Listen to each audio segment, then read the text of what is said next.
Hey guys, it's Kira and today I'm sitting here with a cup of tea feeling all cozy, and I thought I might as well talk you through my top books of 2019 because it's now the very beginning of 2020 and I always think it's so much fun to look back at the past year and think about which books were your favourite. I've kind of toyed around with how many books exactly to talk about because I believe last year I did a top 10, but on account of the fact that I'm always so rambly and I manage to say so much about each book, I thought I'd just talk you through my top 5 because that way I can actually kind of go into depth about them and tell you exactly why I loved them so much without it being a ridiculously long video. So without further ado, let's get on to my top 5 books of 2019.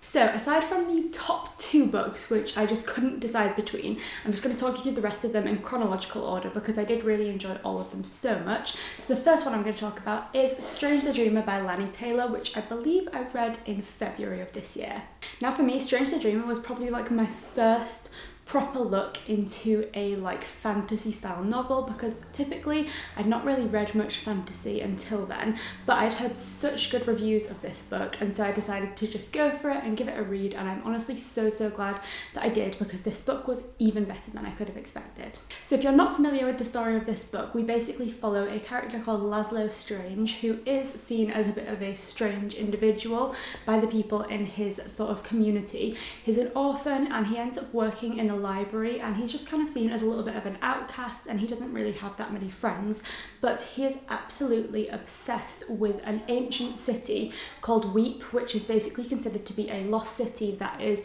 it's debated whether it actually even exists anymore, and it's called Weep because people have forgotten what its actual name was. And so basically Laszlo becomes a little bit obsessed with this place, and because obviously he's working in the library, he has the opportunity to really sort of delve into its history. And then one day the opportunity sort of presents itself for Laszlo to be able to go and visit this place that he is so obsessed with. So of course he jumps at that opportunity and his kind of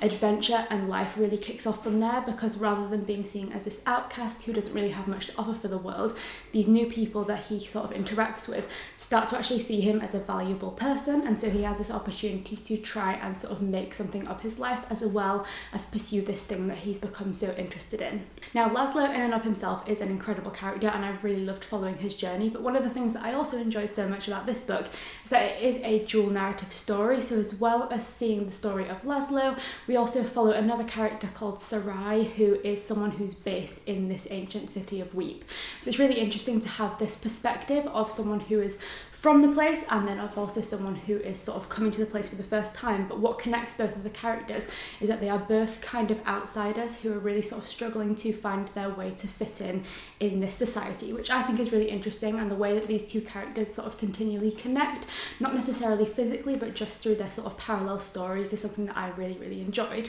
Now straight after reading Strange the Dreamer, I also moved on to the second book in the duology, which is Muse of Nightmares, which I'd also just like to give an amazing mention to. I think because I read them directly sort of after one another, I kind of struggle to see them as separate books because they are very similar stories. They continue on directly after, Muse of Nightmares just picks off straight up where Strange the Dreamer left off. So I feel like it is a really great experience and I'd highly recommend, if you were thinking of picking up Strange the Dreamer, to also pick up Muse of Nightmares at the same time, because reading them both together just made for an incredible story. I think Lani Taylor does an amazing job in this book of creating such a vivid world and of developing this ancient lost city, as well as all of the people that make up the community of the lost city, and I just think it's so vivid, so incredible, and this was really the book that sort of prompted me to continue on finding new fantasy books and actually encouraged me to finally pick up Game of Thrones, because when I was reading this, one of the first things I thought was that Laszlo felt to me as quite a similar character to Sam from Game of Thrones, just based on my experience of watching the TV show, and so I finally picked up Game of Thrones this year, partially as a result of this book. So basically love it and I'm so glad that I picked it up. Lovely. So we actually end up taking quite a jump for my next book, because although I did read some amazing books in the spring and early summer, the next book that really jumps out to me as a firm favourite for this year is Saw Kill Girls by Claire Legrand, which I think I read for the first time in August or September, so quite a jump from February when I read Strange the Dreamer. I really did like this book, and again it was a book that was quite surprising to me because I wasn't entirely sure what to expect going in, but this book was incredible. Just put my tea down because I find it so hard to talk without using both of my hands, which is probably a problem, but I am who I am. So, Sawkill Girls is a book which basically centres around an island called Sawkill Rock, which is quite a small community, which is very affluent. There's a lot of rich people based on this island. And the book centres around 3 girls. So again, it's a multi-perspective book, which I obviously love. But in this book, we have these 3 girls who typically wouldn't be necessarily people who you'd expect to interact with one another. They don't seem like the type of people who'd be friends, who have much in common with each other. But something about Sawkill pulls them together. And so in this book, we get this sort of connection of 3 very different stories that have sort of one connecting factor, which is really, really interesting. The book kind of kicks off when one girl, one of the 3 girls whose perspective we follow, Marion, comes to the island for the first time. She's moving there with her mum and her sister. And as soon as she gets there, she notices strange things starting to happen, and she just gets this really weird vibe from the island. And through sort of getting this vibe and noticing these strange things, she becomes connected with these 2 other girls, who therefore sort of become like part of her main story. And it becomes very quickly clear that the island itself is kind of like a 4th perspective for the story, which is something that I found so interesting, because obviously the main story focuses on the perspective of 3 girls, but I think the thing that the girls have to come to understand, and what helps them to understand the mystery of what's happening to the island, is figuring out that the island isn't just an inanimate landmass, but it actually has a personality all of its own, and figuring out that this island is a character in and of its own right was just so interesting. And I feel like that just puts such an intriguing spin on this story, which I absolutely adored. Now, I'm not entirely sure how to characterise this book, because I'm not sure if it's technically a thriller or a horror, but it is basically a very dark story that focuses on this paranormal event that is plaguing the island of Sawkill Rock, and it comes down to these 3 girls whose perspective we follow to be the people to try and figure out A, what is happening, and B, how to stop it. But it is quite a dark story. There are some more like gory and graphic moments, but it is also a thriller because there's a lot of tension surrounding the island. But overall, if you like that thriller horror genre and you like sort of dark paranormal stories and you're looking for that in a YA book, I'd highly recommend this one, because I'd have to say this is probably the only like YA thrillery type story I've found that has genuinely been so tension filled and dark. And I feel like this book, the best way I would describe it is that it's so atmospheric. You get the feel of this very dark island, and I think that Claire Legrand does an incredible job of like building this picture and of just sort of developing this dark story. And the way that The Rock speaks to the 3 main characters sort of really is paralleled with how you as the reader feel like the book and The Rock and the story is speaking to you, because it just feels like there is a genuine pull of the story because it's so dark and so intriguing. So if that sounds interesting to you, I'd highly recommend it, because I really, really enjoyed this one. Now, making quite another big jump forward, but to a much more light-hearted story this time, I'm going to talk you through a book that I picked up in December, and it was one that had been on my shelves since August. I picked it up when I was in London, because I went to London to do a there was like a George R.R. Martin like event, which was really fun, and I enjoyed that a lot. But whilst I was there, I was like, I'm gonna have to go book shopping, and I at least need to pick up one book to bring home from London, and that book was The Flatshare by Beth O'Leary. And the reason I decided to make this the book that I picked up from London was because it had been recommended to me by Em, who obviously is a little writer Em on BookTube, and she gave this book a really great review, and just the way that she spoke about it made me really intrigued to want to read it. And then when I saw this copy in London, I noticed that it was a signed copy, so I thought, well, if I'm going to pick it up and read it at some point anyway, I might as well make it a signed edition. So I picked this one up, but then didn't actually end up picking it up like in terms of physically reading it until December, when funnily enough Em and I decided to do a 24-hour readathon together. So if you want to see like my thoughts on this book as I actually go through reading it, I will link that 24-hour readathon down below, because I enjoyed reading this book so much, and this was my favourite book that I picked up during that 24-hour period. But I enjoyed it so much that it actually ended up clearly being one of my favourite books that I picked up all year. So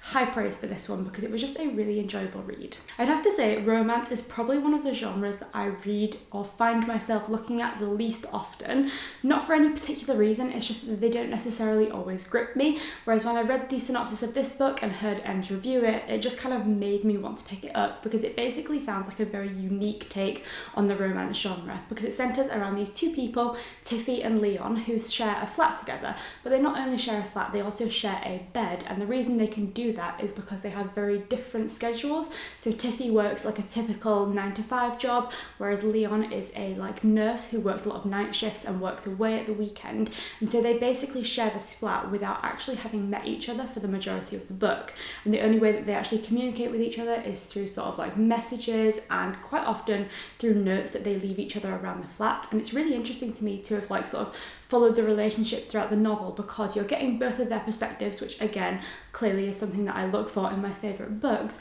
but also just the way that you see these characters who've not met each other develop a relationship and start to get a feel for their personalities and develop like a rapport with one another without actually physically meeting is something that I really enjoyed. And I think obviously it's something that's quite relatable in the sort of like technology era, because now so many people can sort of meet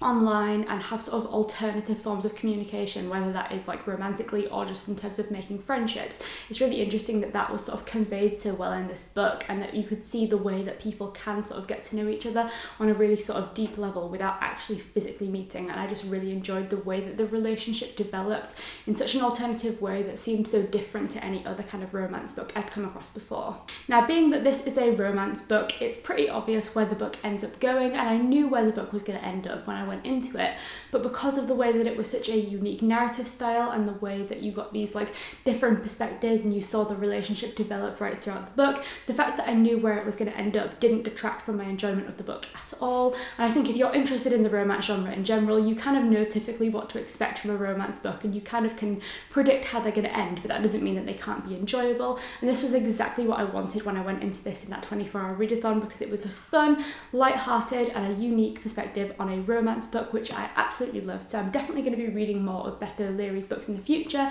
and I am now on the lookout for more good romance books. So if you have any recommendations, let me know in the comments below, because ones like this, which are kind of like fun and unique takes on romance, are exactly what I enjoy. So if you've got any recommendations like that, please let me know. So moving on to my top 2 books of the year, I've really struggled to decide if I can pick a favourite out of these two, just because they were both so incredible. And when I think back on 2019 as a reading year, these are the 2 books that just like jump out to me as being the most impactful. They're the ones that I find myself probably thinking about and talking about most often, and I just absolutely loved them both so much. And yeah, I just really struggled to decide. So basically they're both my favourite, and these are books that I think are probably not just going to be favourites for 2019, but favourites in general, because that is just how much I enjoyed the books. They were just incredible. So just because I can't figure out which one to talk about, I'm just going to pick up one first that I actually ended up picking up on a whim based entirely on the cover of the book, because I think it's got the most beautiful cover ever, and that book is We Have Always Lived in the Castle by Shirley Jackson. Because I mean, just look at that cover. I'm not sure actually if beautiful is the way to sort of describe it, but it's very dark, and as soon as I saw it I was just intrigued by what this story was going to be about, because the title doesn't necessarily give you much of a clue about the story, and just the cover of these people, these 2 girls and their cat being surrounded by lots of people, then on the back you've got these kind of like mob-like characters. I saw that in Waterstones, and I knew I had to pick this book up because it just looked so intriguing and dark, and I needed to know what the story was about. So in this book we basically follow a girl called Merrycat along with her sister Constance and their uncle, and together they are the 3 last remaining members of the Blackwood family, and all of the other family members died several years ago in a dinner party murder event, which basically is the mystery that the book kicks off with. However, aside from knowing that all of the family members died, and the fact that probably given that these are the last 3 remaining members of the family, it was one of the 3 surviving people from the Blackwood family that committed the murder, we don't know who did it. And really the book isn't necessarily focused on that mystery. It's not like a sort of crime story in the sense that there's a detective or anyone's trying to figure out what happened, but of course that mystery is something that permeates the story because you are aware of it right from the beginning of the story. So that's kind of like an intriguing perspective, because typically in a book that sort of focuses on murder, you might have like a police sort of presence and a detective style where you're trying to figure out exactly what happened, and although that is sort of present in your mind when you read this book, it's not the main focus of the story, and it's not a typical type of mystery or sort of crime novel, so which is really interesting just because it's sort of very unique for a book to start with that immediate sort of admission of like murder and mystery without necessarily trying to investigate what happened, which I found to make this book a very intriguing story indeed. And aside from this interesting mystery, this book in general is something that I would describe as very bizarre. We follow Merrycat, who actually is an adult. I think she's 19 at the beginning of the book, and her sister Constance, who is an older sister, so of course Constance is an adult as well, but you could 100% be forgiven for reading this book and presuming that Mary Cat is like 12 years old or something, because the way that she behaves and interacts with the other characters, the way that Constance treats her, and just the way that she sort of tells her story is a very sort of childlike narrative style, and she lives in a very sort of like youthful and sort of playful way, which in my mind just makes for a very intriguing story as well, because you kind of have these three characters living in a weird kind of bubble where they treat each other in a way that isn't reflective of reality, and in particular isn't reflective of their actual ages or roles and relationships to one another. And so it makes for a very interesting sort of dynamic with these three characters who are living in this very bizarre bubble, outcast from society because no one in the town or village that they live near wants to know them anymore, given the scandal that surrounds them. And so you've just got these three characters who are living in a very, very kind of unnerving way, because you know that they're behaving very unnaturally, but to them it seems like it's normal. And you've got that sort of, again, notice that they're doing something that's not normal, there's something strange surrounding them, but they don't seem to want to address it, which again is just so interesting and makes them very compelling characters to follow. Overall, I'd say when I've read this book, I got some very Alice in Wonderland type vibes from it, just because of the sense of like bizarreness and uncanniness that surrounds the story. It's set in a world that's very sort of recognizable. The characters and the things that it describes are set in the real world, so it's not a story that's set in an alternative universe or anything like that. And yet there are these very strange details that just make the characters seem like they're very bizarre, and there's just something not quite right. And I think uncanny is probably the best way to describe it, just because everything seems to sort of, on surface level, relatively normal, but then the more you read and the more that the characters sort of reveal about each other, you see that there's some very strange details going on that make them just very bizarre and interesting characters, which isn't necessarily everyone's cup of tea. However, for me, it was exactly what I was looking for. And I just loved the story so much. The bizarreness, the darkness, the mystery surrounding all of the characters, and the fact that these mysteries aren't necessarily even addressed throughout the book just makes it so compelling, so interesting, and I absolutely loved it. It was also a very short story. The one thing I'd say about this book is that it's marketed as a horror, because that is, I think, what Shirley Jackson is like most well known for. However, I personally wouldn't describe this as a horror, because I wouldn't say it's a scary book. If anything, it would probably fall more into the like thriller genre, just because it is sort of very dark and mysterious. But even so, because there's not really anything paranormal going on or any sort of, I guess, desire to pursue the mystery at the beginning of the book, it doesn't even necessarily fall typically into a thriller either. But I just think this is a very dark book, very intriguing, and if you're looking for an introduction into sort of dark classics and sort of the more gothic style of classics, this is a great one to start with, because it is really easy to read, and I personally found it to be an amazing story. So moving on then to my final favourite book of 2019, I'm going to be talking you through a book which I just think is amazing. It's a book that had been on my radar for ages and ages, but I only actually got around to it in October when I did a 24-hour readathon dedicated to only reading Stephen King books for 24 hours. That was probably my favourite 24-hour readathon I did like in the 2019 period. I did quite a few and they were all a lot of fun, but the Stephen King one in particular was really, really good, because it finally gave me a chance to delve into Stephen King, which is an author who I'd been meaning to read a lot of for quite a while, but really I'd only read 2 of his books, and so it was a great chance to actually finally sort of read a little bit more of his works and find out that I actually do really like his writing style, because by the end of that 24-hour readathon I was kind of a little bit obsessed, and I cannot wait to read more of his books. But the final book I picked up in that 24-hour readathon, I didn't actually manage to finish in a 24-hour period, but I did finish sort of in the next couple of days following it, and that book is Misery, which I honestly am obsessed with. Misery for me was going to be competing with The Shining for my spot as my favourite Stephen King, because The Shining was the first Stephen King I picked up, and until that point had definitely been the best. But when I picked up Misery, I knew it was going to give The Shining a run for its money, because I just thought this book was so good. It was really compelling, and this book does that thriller horror sort of genre so well, because I felt tense throughout the entirety of this book. Now, I had a pretty good feeling that I was going to enjoy Misery because I'd seen the film so many times and had always loved it, because in my mind that is exactly what I'd be looking for in a scary film, because the film just makes you feel so tense and on edge right from start to finish. And I feel like I was just hoping that the book was going to be the exact same. Only the reason I was kind of doubtful was just because in some cases I've seen Stephen King book adaptations when they've been turned into films, and the films have often cut out a lot of the details and made them kind of just a little bit more jump scary and sort of cut out a lot of the details. So I wasn't sure how closely connected the film that I had already knew and loved, how closely that was going to be connected with the book. But when I read the book, I was so pleasantly surprised that the film had clearly done an amazing job of bringing this book to life, because it was a really, really close adaptation. There were so many similarities, and I feel like it really did sort of bring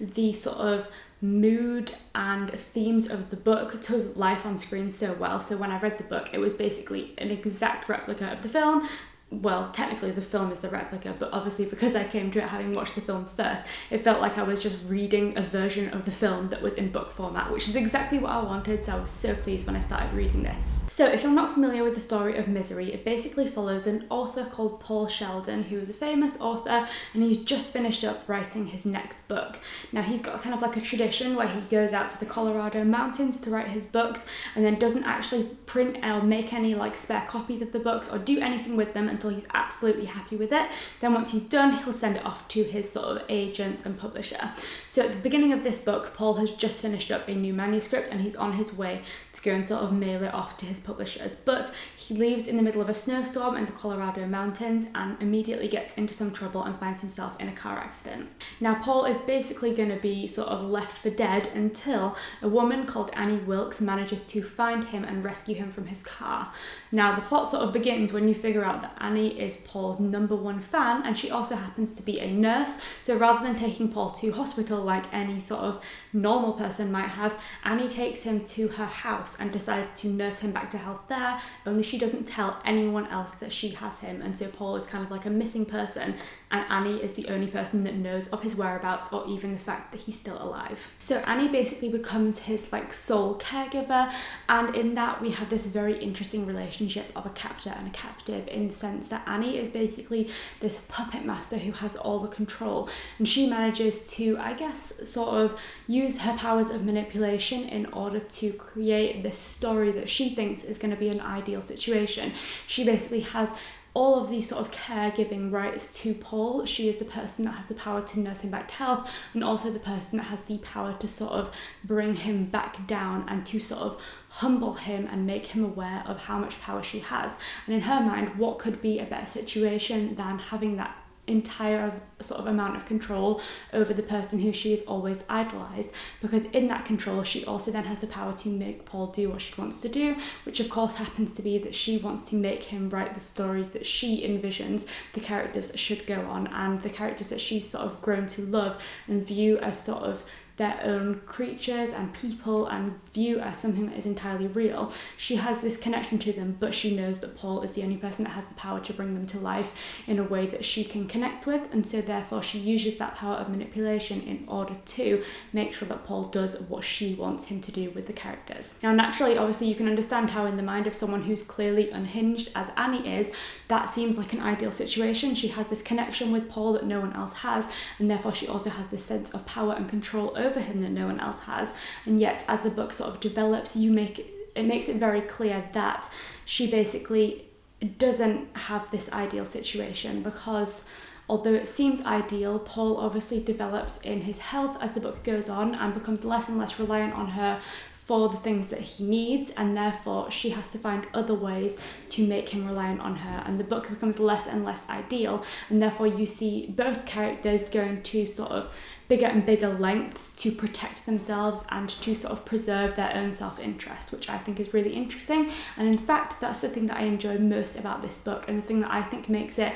my absolute favourite Stephen King book, just because I think the way that this book focuses on human nature, and human nature being the scariest thing that you can be confronted with in this book, just makes it an absolute masterpiece, because obviously Stephen King is known for the horror genre. He's known for his books like The Shining and It and Pet Sematary, which of course focus on a much sort of darker paranormal sort of element to make them terrifying, and that works so well in those books, and they are absolutely terrifying. I can only speak for Pet Sematary and The Shining because I've not read it yet, but obviously I've seen the film of that, and you know, basically I think it cannot be disputed that those books are in their own right terrifying. But for me, what makes The Misery so unique and so terrifying in its own right is the fact that there are no paranormal elements, and therefore there's nothing that you as a reader can deflect to blame the way that people are behaving on. For example, in The Shining, you see this sort of gradual sort of degradation of the main character's state of mind, but you can easily blame that on the